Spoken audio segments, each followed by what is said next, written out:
سڵاوتان لێبێت بینەرانی بەڕێز جارێکی دیکە لە بەرنامەی بەرەو کۆشکی سپی لەگەڵتان دەبین بۆ ئەم جارە دوو میوانی بەڕێزم لەگەڵدان کە ئەوانیش بەڕێز خات و پەری قەرەداغی چاودێری سیاسی هەروەها بەڕێز ساڵح دەمیجەر ڕۆژنامەوان و میدیاکار لەگەڵمان بن.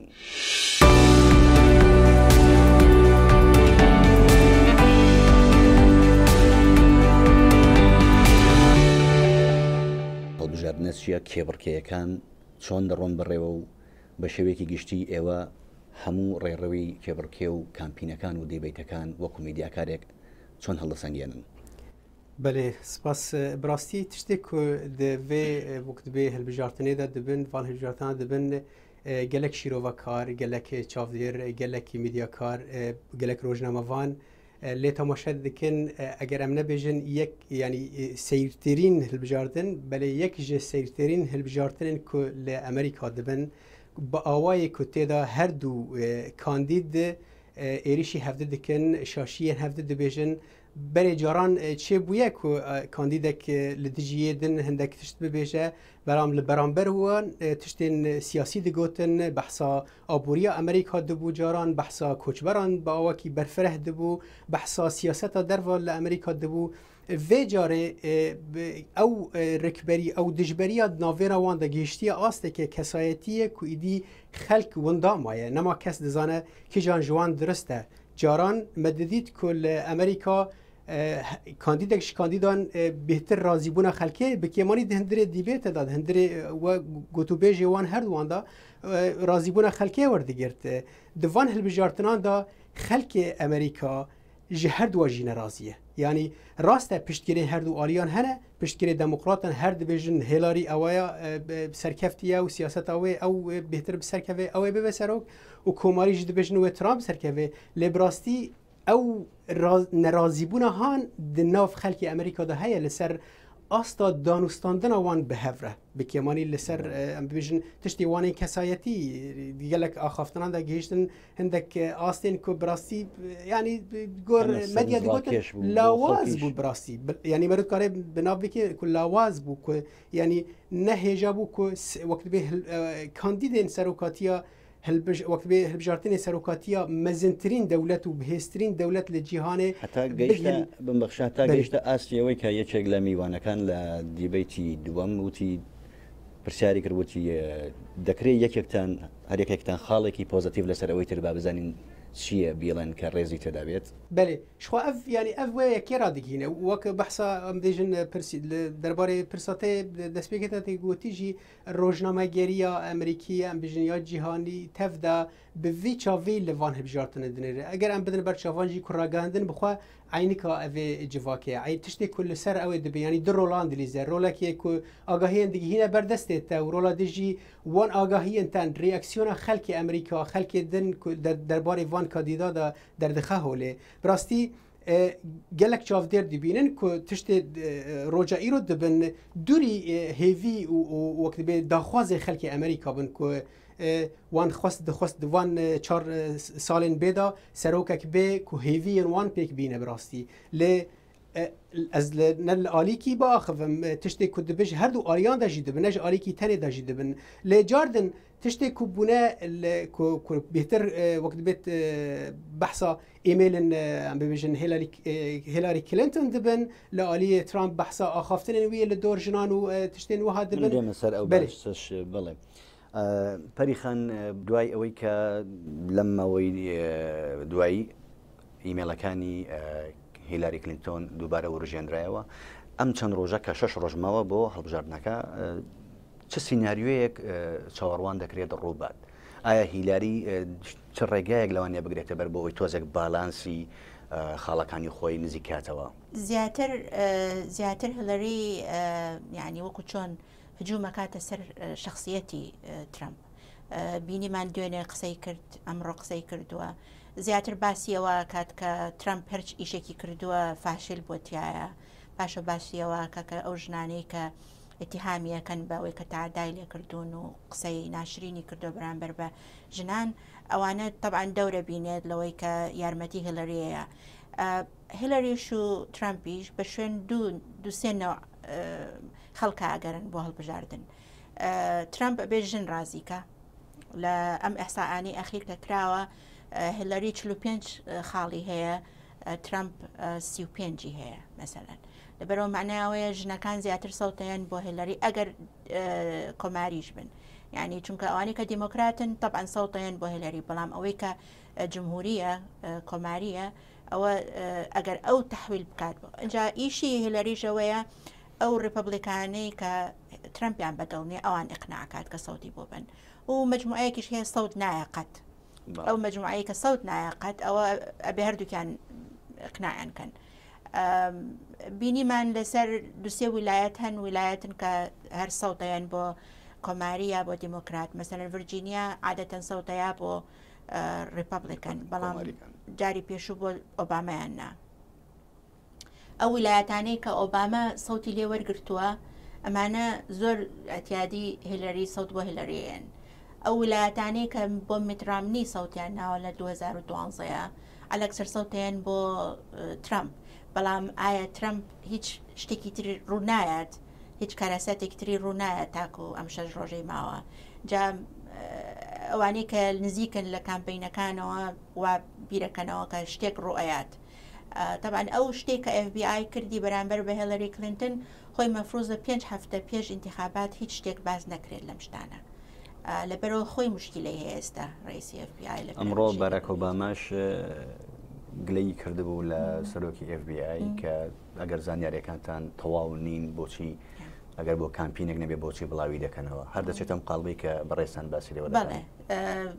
احتیمالە هیچیش نەبێت بەس هەر دەنگ و باسەکەی کە ڕووی ئەیە لە ناو خەڵکا بۆ کامپینی هیلاری کلینتن خراوە. کاک ساڵح سەرۆکی داهاتووی ئەمریکا ئەگەر بەگشتی سەیری شێواز و سیاسەتی استراتیژەتی مامەڵەکردنی ئەمریکا لەگەڵ دەرەوە و سیاسەتی دەرو ئەمریکا بەگشتی بە تایبەتی بینە سەر پرسی کورد زۆر بە تایبەت تریش کورد لە ڕۆژئاوا شەڕی داعش و خۆ ئامادەکردن بۆ شەڕی ڕەقە و ئەم سیناریۆیە پێتان وایە تا چەند بگۆڕێت چ استراتیژەتێکی تازە ڕەنگە بێتەکایەوە لەگەڵ هاتنی سەرۆکی تازە. باشە دەبێ ئەم تشتێکی بزانن کە سیاسەتە دەرڤایە ئەمریکا سیاسەتێکە بەڕێوە دچە بێی کۆتێکەوە بن باندۆرە کیژان کەس دێ ببە سەرۆکی ئەمریکا ئەگەر ترامپ ببە سەرۆکی ئەمریکا ئەن هیلاری کلینتن ببە سەرۆکی ئەمریکا ئەو گوهرتنا بنگەهینە کل سیاسەتە دەرڤایە ئەمریکا بێکردن ئەو نابە بەس تشتێک کۆ چاودێر دبینن لە هەرێمێ ئەم بێژن هەرێم هەڵبژێراتناڤن بگشتی و لە جیهانێژی وەک بێت چاودێریە ئەنجامێن هەلبژارتنان دکن ji bo ew stratejiyên ku berê heyî yan jî siyaseta dervaya Amerîka ku berê heyî digihê qonaqekê berî hilbijartinan hinekî lawaz dibe yanî hêdî dibe tiştên gelek plan radwestin gelek tên bi şûnxistin yanî tên ragirtin heta piştî hilbijartin diyar bibin ew bi serkev yanî kesê hilbijartinê kesê serok bixwe nikare wê ew têkelbûna han ew tevlihevbûna برژەوەندیên ئەمریکا لەسەر ئاستا جیهانê tevahî û li rojhilata navîn û wan welatan û wan partiyana yekek nikare biguhere di roj û şevekê de rengek kesekî wek Trump derkeve hinek guhertin çêke ji ber ji bingeheke ne siyasî hatiye Trump ji bingeheke aborî yanî ew xwe biznesmaneke ew rengek tiştekî guhertinekê çêke ew guhertina ta kîjan astê di berjewendiya xelkê rojhilata navîn da be yan di berjewendiya em bibêjin rojavayê de ku te behsa wê kire zînha werim ser wê de jî wê guhertinekê be guhertineke nisbî be yanî rêjeyî be ne guhertineke bingehî be ne Trump û ne kesekî dijî dikare siyaseta derva Amerîka bigere sebaret bi Sûriye bi giştî û bi taybetî rewşa rojavayê Kurdistanê yan Kurdistana Sûriya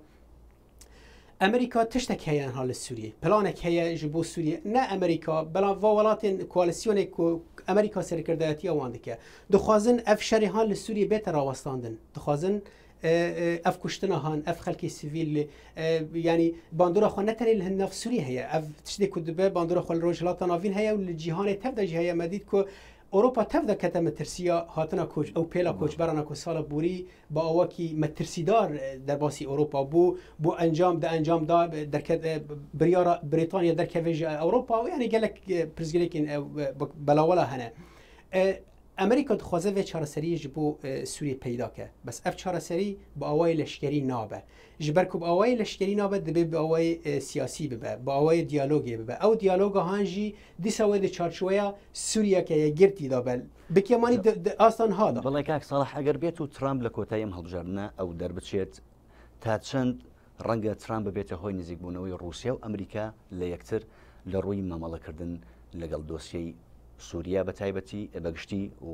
ڕۆژئاوا بە تایبەتی من وەڵامەکەی بەڕێستان وەردەگرم و بەڵام ناوبڕێک وەردەگرین و دەگەڕێنەوە لاتان بینەرانی بەڕێز.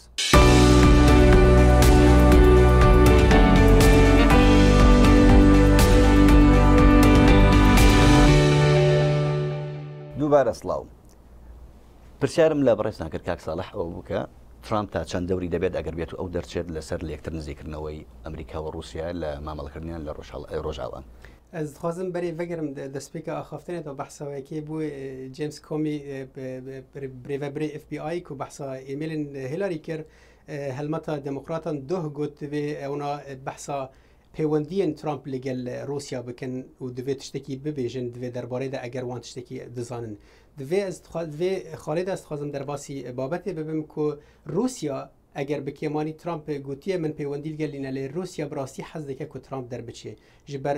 ewna dizanin ku Trump derbiçe wê bêhtir di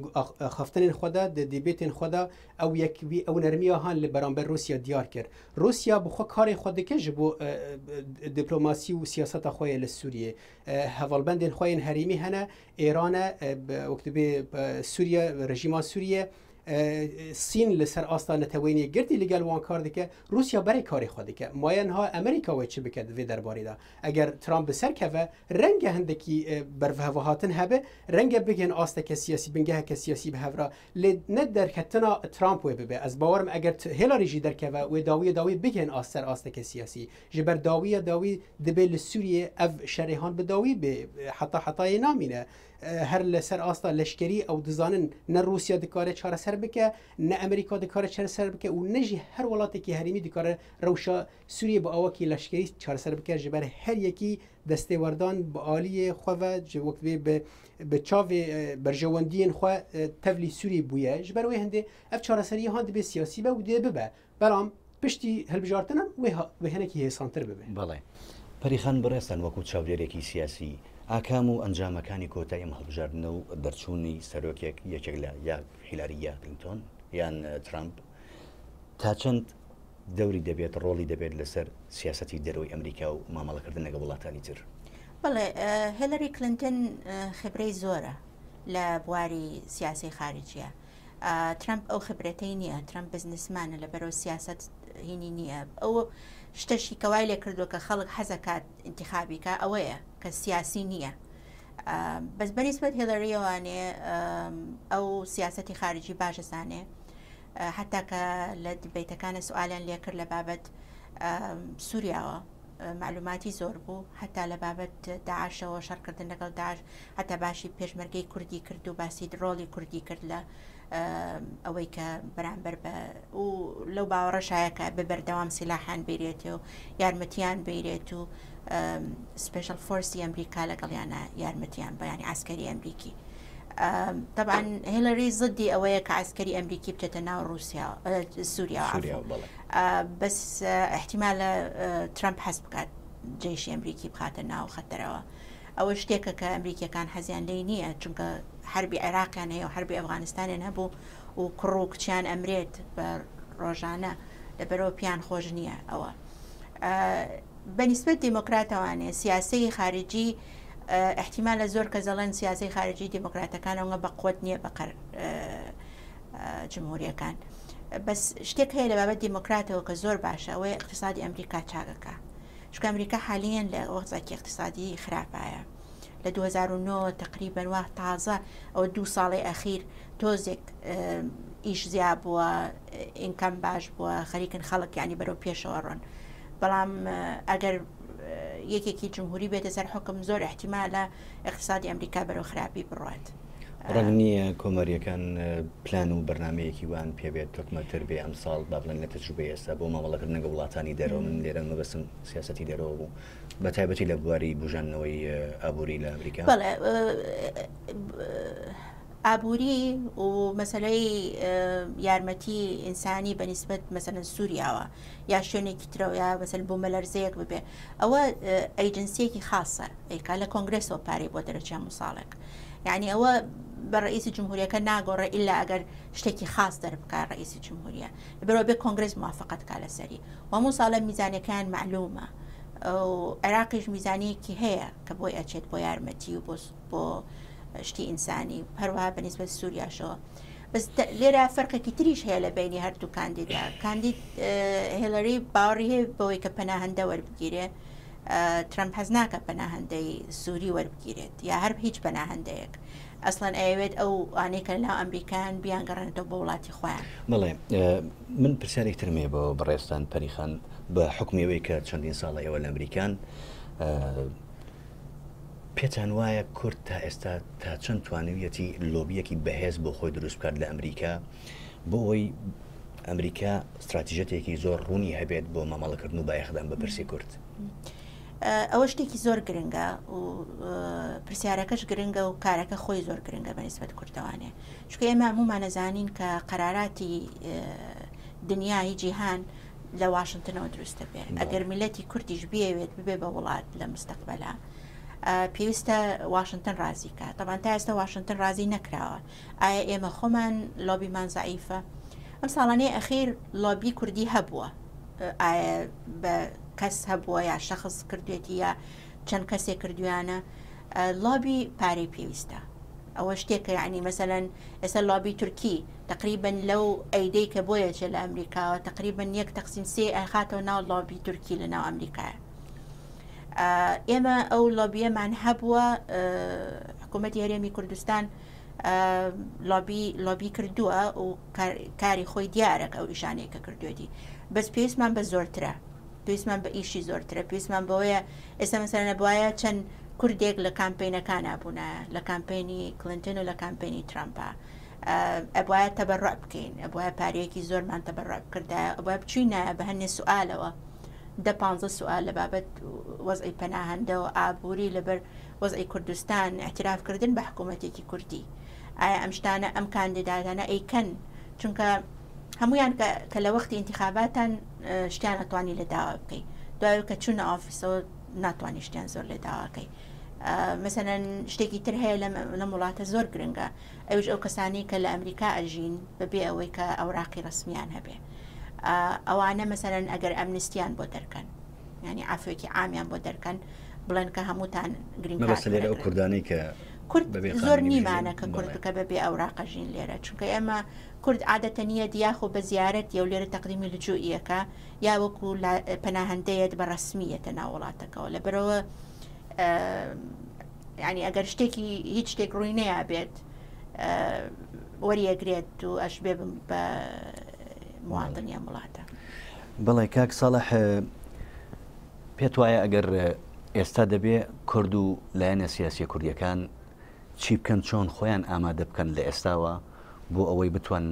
پلانێک یاخود استراتیژەتێکی ڕێکی پوختەیان دەستکەوێت لە سەرۆکی تازای ئەمریکا و لە حکوومەتی ئەمریکی تازە. بەێ سپاس خۆستیان میکارە بە برسەوە بێ پرسیارەتە بدا بڕاستیش بەر پرسیارێکە گەلێکی مەزنە گەلک گەورەیە ئەس باوەڕ ناکەم کەسێک کورد کار بێ بەرسەواوێ بدێ ji ber Kurd bi daxewa li çar welatan dijîn ev çar welatana li her tiştî yanî eger li her tiştî jî li hev wekt bê nekin eger dijî hev ve jî dê li ser Kurdan li beramber Kurdan dê li gel hevin û dijî wan kar bikin. Kurd bi xwe jî perîxan behsa lobiyê Kurd li Amerîka kir ê min ez bihêvî me Kurd karibin li welatê xwe lobiyekî şêkin ji bo xwe. Yani Kurd ne li hevin li welatê xwe nikarin wê giraniyê ji ber xwe şêkin tenê hatina Daeş henekî derfetek da Kurdan ku ji cîhanê re bibêje em hêzeke aştîxwazin em li dijî bîr û boçînên tundrawin em dixwazin tenê serfiraz azad li welatê xwe li beramber van xelkên vên herêmê bijîn ewan tenê bi hatina Daeş ev yek derxist holê. Serokê Amerîka kîbe nekîbe Amerîka di siyaseta xwe yê dervada belkî me di destpêkê de jî got لە ڕەوشێ دنەرە وەکو توشتێن کو هەیی ئەگەر تو وەکو ملەتێکی کو بهتری 45 ملیۆن کەسە کو تو نەیەک دەستبی کو تو نکاربی لۆبیەکیش خۆراچێکی لە هەر وڵاتێکی ئەو وڵاتە ڕێزێشترە ناگرێ نە ڕێزێشترە ناگرێت تا ناس ناکێت دەبێت تو خۆ بدی ناسکردن چل ئەمریکا بە چل ئەوروپا چل وڵاتی دەرڤە بە لە وڵات ئانها مخابن کورد ینی دشەرێ داعشتان هەڤن ئەم دەزانن وڵاتین جیهانێ ئێ کو ڕۆژە ڕۆژدە دیرۆکێدا وەکو رووسیا و ئەمریکا هەر ڕۆژ دژمنی ئەو ڕۆژە هەییدا حتان هاتم دخواستن هەر یەک وەک بێ سەرۆکاتیە تەوەرێکی محوەرێکی جیهانێ بکە دژمنێ هەڤن لێ لەسەر داعش لە هەڤن ئەم دشەرێ داعشتا دەگەلک جیهاندا نەهەڤن ئەف دەوێ بەرپرسیاری کورد بەرسڤەڤا پرسا بدن بەریکو ئەس بەرسڤێ بدم کە ئەم بەرامبەر سیاسەتە ئەمریکا لەچێکی ئەمریکاوەی چاوە ئالیکاریەتە بکە ئەگەر تو خۆ ناخوازی ئالیکاری خوا بکێ مخابن وەختنە ئەگەر وەخت هەبە مارەت کار بوو بەرفرەهی باخفتا گەلێک سپاس پەریخان ئێوە پێتان وایە کورد دەبێت چی بکات بۆ ئەوەی لە داهاتوو پێگەی خۆی لە ئەمریکا یا لە مامەڵەکردن لەگەڵ حکوومەتی ئەمریکی بەهێز بکات ڕاستیەکە دەوێت ئیشمان زۆر هەیە و هینەکەمان گرنگە یعنی ئێمە داواکەین ببین بە وڵات ئازاد بین میلەتەکەمان چەندەها ساڵ لەژێر دەستی دوژمنایە وەکو کەک ساڵح وتی 4 وڵاتن هەر وەختێک حەز بکەن زدی کوردەوەستن لەگەڵ هەموو شتێکا لەگەڵ یەکە قسە ناکەن بەڵام کە وەختی کورد دەبێت هەمویان متفقن لەسەرەوە ئێمە لە ئەمریکا پێویستمان بە لۆبیە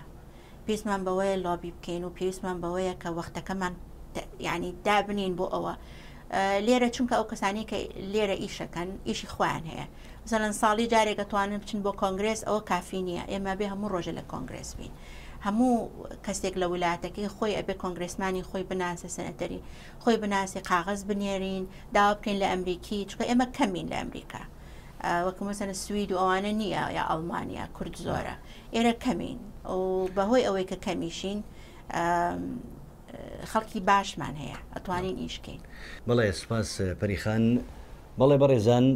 سپاس بۆ ئەوەی کە لەگەڵمان بوون من لە کۆتایی دەمەوێت سپاسی میوانەکان بکەم بەڕێز پەری قەرەداخی چاودێری سیاسی و بەڕێز ساڵح دەمیجەر ڕۆژنامەوان و میدیاکار سپاس کە لەگەڵمان بوون.